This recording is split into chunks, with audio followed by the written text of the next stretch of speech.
আজ happy father's day উপলক্ষে আমার আজকের নিবেদন কৌশিক দাসের লেখা এক বাবার ইমেল।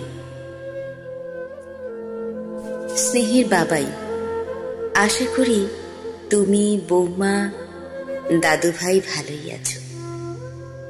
আজ 81-তে পড়লাম, চোখের দৃষ্টি ঝাপসা। মাও অনেক দিন হলো শয্যাশায়ী।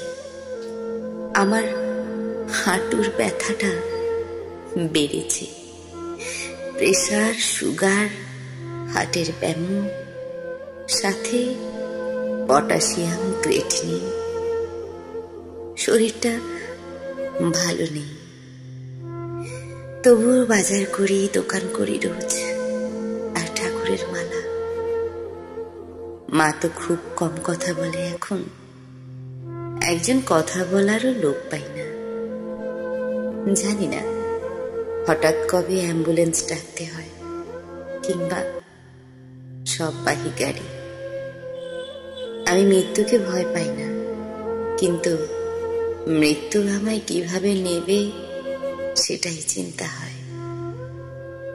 তোমার কেরিয়ার আর বাবা মার দূরত্ব বাড়ছে রোজ, তবুও তো আমার ছেলে সাকসেসফুল। আশা করি বার্সেলোনায় ভালোই আছো। শুধু একটাই অনুরোধ, আমার ফুল মাখা হিমশীতল দেহটা ছুঁয়ে একবার বাবা বলে ডেকো। ইতি, তোমার বাবা।